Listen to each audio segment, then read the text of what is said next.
templates, a lot of templates that have worked over the last 5 years, it basically leverages a short-term behavioral psychology hack, which works as long as everyone doesn't do it. So templates have much more of a shelf life than a framework does. Correct. Question emails, for instance. Yeah. So the short answer is, if everyone knows what you are doing, it doesn't work.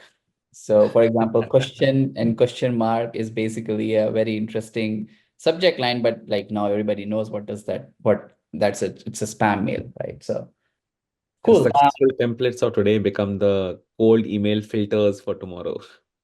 Yeah. That's one way to put it. Yeah. I have one question, Scott. I think this is the slide here is perfect as well. What do you think about like the role of AI in bridging the skill gap, for reps and for SDRs, and the ramp time? That's something we don't see that much focus on in tooling and process setup. How do you think about that? How do you approach that? That's a good question.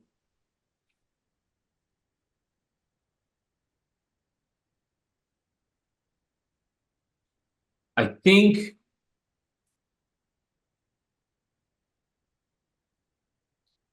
AI isn't there yet.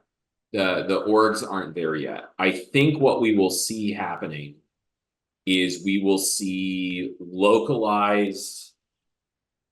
It's kind of like I was saying, where you automate 5 to 10% at a time. So I think Lavender is a good example, right? Coaching reps on how to write better emails in general is hard. But if you're like, hey, is this email likely to get a reply? Can we automate that? That's a really valuable use case. There are tools that are doing, you're doing live cold call training, like for reps. There's this is kind of creeping forward. This isn't really AI yet, but it's like the ability to do live cold call coaching, which I think will have that built in. I think for a lot of salespeople, the biggest opportunity, I think the basic question is honestly going to be whether Gong and its competitors decide to go the all-in-one route, or whether they decide to start seriously leveraging their conversational intelligence data, or whether they'll open up their API enough to do that. Because really, Gong has probably the largest data set of almost anyone that's rich here of like, and what they're going to need a data provider to do this correctly. Because ideally, what you would do is you would say, okay, I have all of these data, these calls, and I have information about the title and industry and company size. This is what this buyer needs to hear in order to advance in the sales process or to buy. And so I think eventually you will get that baked into more prescriptive messaging. You can do a little bit of that with attention, where when something gets mentioned, attention populates a battle card, and that can definitely help. I think that's really what I mean by building your process into the tools, is like you set up a prescriptive definition for each step. And rather than that needing to live in a Google Doc and getting trained, which the hard part is, it's not that Google Docs don't work. It's that it's very hard for most people to explain, to think, to turn what they're doing into a process flow. I think this is kind of what we're seeing is like the most sophisticated sales teams. You don't just have a sales engagement platform. You have a dialer, like usually a parallel dialer. You have sales engagement. You have a data provider. You've got an account planning tool. You've got some signals, like you might have 6sense or something. And so you have all of these little places, and then the game becomes, okay, how do I teach my team to use this one little thing? And then you kind of have to document, how do I use this tool which enables this process? Now, no one that's, yeah. Austin had a great question. Like, no one can explain what's working for them. Yeah. That is true. And that's the hardest part. No one knows how to unpack that. It's very hard because you need someone who's process minded and who understands psychology. I think that's why I'm in a good position, is I have enough of those things. um, to do that. So what I would say, Austin, is like, in your case, you just have to shadow someone for their full process and just like literally do a full ride along.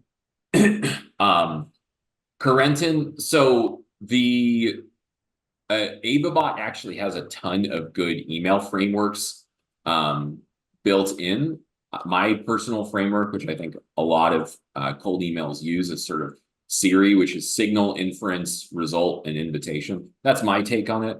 It's not that like AvaBot has a lot of those built in. There's tons of them. The hard part, the framework isn't the hard part. The hard part is actually like, to me, the persona building, like, am I saying something relevant to this buying stakeholder? So, yeah. Yeah. Also, one interesting thing is, what, like we have been seeing tons of tools in this space and we are also building, right? And as we see all this generative AI also becoming more like a commodity, right? Like cloud has a new model, Google has a new model. So models will become more like internet, right? Where everyone has access. And the differentiation here is that like application, how do you use this, right? And we fundamentally believe that, as you rightly said, we don't think that from the generation perspective, it's there yet. The interesting thing is it's actually there yet, but the amount of data it needs in the context to churn out a very good output is the limitation. So what we believe is right now, the first problem to solve is actually the intelligence, right? So today you have tools that automate your workflow, right? Like Gong, Outreach, Apollo, they are all kind of automating a certain workflow. But during all of this workflow, where people drop off, in a sense, is basically the intelligence, right? So that the data is not consistent across all of this. So somehow the first problem to solve using this AI is um, uh, using its inference ability, like the research ability, and then kind of figuring out how do you solve for this intelligence gap in your workflow. And that, I believe, is an interesting problem to solve. I actually think I would argue that there's one step further. So there have been a lot of people talking badly about Lavender, for instance. And I think they're going through some challenges as a company and organization. But fundamentally, Will Allred is one of the best people in the world at cold email. So